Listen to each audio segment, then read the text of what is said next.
Hello students, in this video lecture we will discuss how to deduce Lagrangian equation of motion by Hamilton's variational principle. Okay, so let me write here firstly the Lagrangian equation of motion that is given by d by dt of curly L by curly Q dot minus curly L by curly Q. This is equal to 0 under conservative forces. Okay, we are to derive this equation using Hamilton's variational principle. And what is Hamilton's variational principle? We have discussed it in the previous lecture, and the conclusion I have noted down here. The conclusion of Hamilton's variational principle I have noted down here. So one thing about Hamilton's variational principle is it gives idea of actual path. Okay, it will tell us what is the actual path traversed by the system under idealized condition or restrictions which are imposed by holonomic conservative forces. Okay, or constants you can say, and the path is given by the action integral, and that is well defined. The second we can define the Hamilton's variational principle that it gives us, it say that the action integral is well defined, and that is the action integral, it is unique. Okay, this will be unique under conservative holonomic constraints. Okay, so I am repeating this thing again and again, and this equation is deduced from Hamilton's variational principle by assuming that the constraints are conservative and holonomic. And the third statement, if this is the actual path, this path is unique, then any variation in the actual path under holonomic conservative forces, or you can write here constraints, that will be 0, or that is not allowed. So if you write del here, then it will become equal to 0 if and only if the constraints are conservative and holonomic. Let me explain it a little bit more. If you see, this is we represent the motion of a projectile, and the particle is projected from here with initial velocity u, and there is no any frictional forces in the environment. Okay, there is no any friction of the particle with air. Okay, air is not present, air drag is not there. Then this is the actual path. And if frictional forces are available, then what will happen? If the air is blowing in this direction, okay, then what will happen? The horizontal velocity of the projectile will decrease and the particle will fall down here.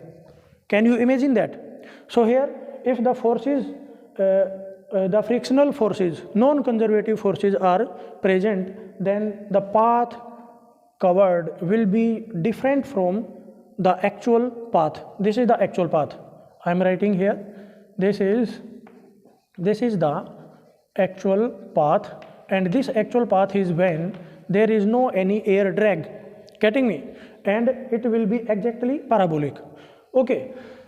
And if the air drag is present in opposite direction, then the projectile will fall here. Okay.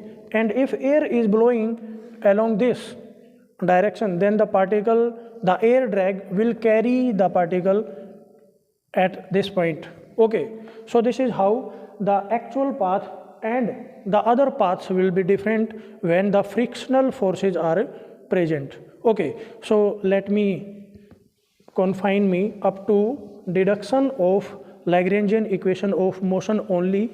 We have a lot of things which can be discussed in Hamilton's variational principle.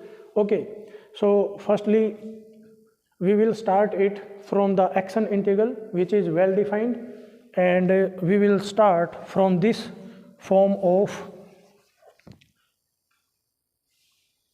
this form of Hamilton's variational principle, and it say that any variation in the action integral, and the action integral is t1 to t2 and del L into dt, this will be equal to 0, and this is under conservative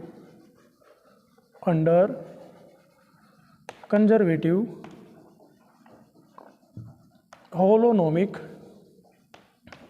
constants. So you need to keep in mind that this form or Hamilton's variational principle is defined only when conservative holonomic constants are involved. Okay, so the path will be actual, the path will be unique only when the forces of constants are conservative and holonomic. Otherwise the path can be different, or the variation in the action integral are allowed. Okay, so now what is L?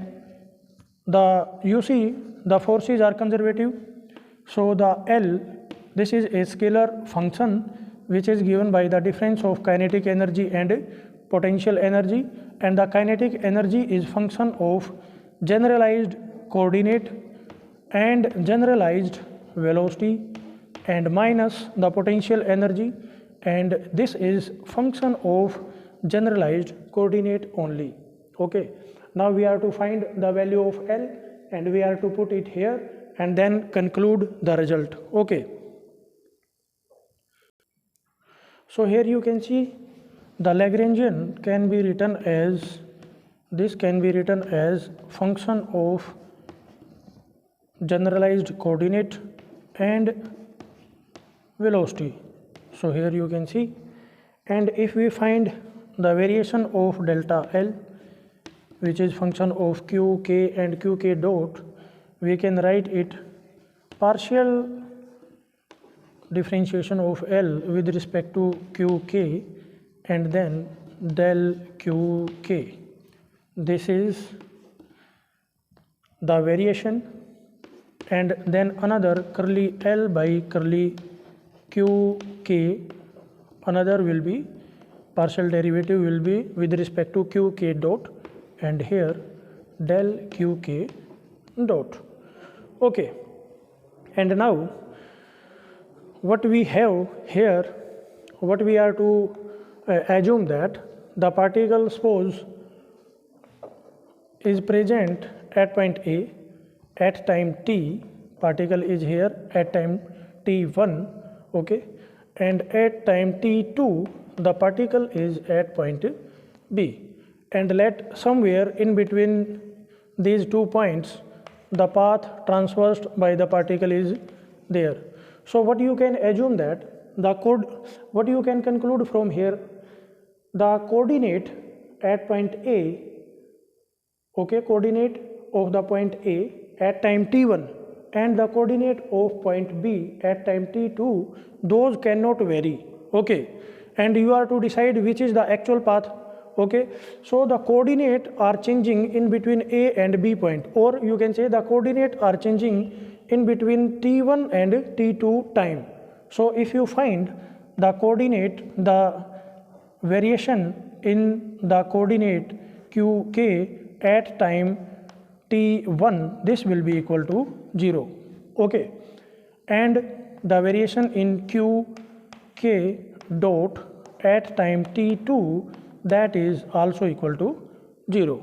Okay, because these are the initial and the final points, but in between these points there can be, we are to decide the path of the system, and if the particle move along the straight line, okay, if the constants are such that the particle is to move along the straight line, then this will be the path. Getting me? Okay, and if the particle is projected from here, then the particle will cover this path. Getting me? So it depends upon the type of constraints which are imposed on the system, the type of holonomic conservative constraints which are imposed on the system, that define the path of the path followed by the system. So the variation in between this these 2 points and in between these two intervals, that is allowed, but it is not allowed at these extreme points. Okay, so one thing is clear here. So if we write del L in terms of change in coordinates, then I can write L, this is L, L at time t2, okay, and minus L at time t1, t1. So here let me write. So now class, we will make use of this principle to deduce this equation, and we will substitute the value of del here, del L here, and we will find this integral which is equal to 0. So let me start from here. Del I, this is equal to t1 to t2, and put here the value of del L. So this will be curly L by curly Q K into del Q K, okay, then plus curly L by curly Q K dot here, and del Q K dot, okay, and then you have this is the value of del L, then you will put dt, you are to integrate it with respect to time, and this will be equal to 0. Okay, so now what you will do, you will keep this factor same, first factor same, and you will integrate this second term using by parts integration. Now if we write it in separate terms, then it will give us, you see, curly L by curly Q K, its integration t1 to t2 into del Q into dt. You see, this is del Q K and this is dt, we have separated it, and then I will write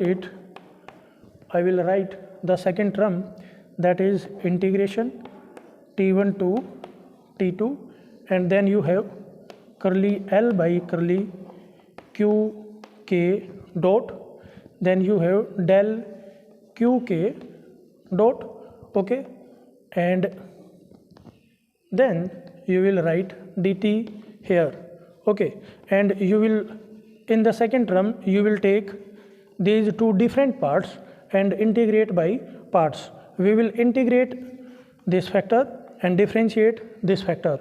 So, and this all will be equal to 0.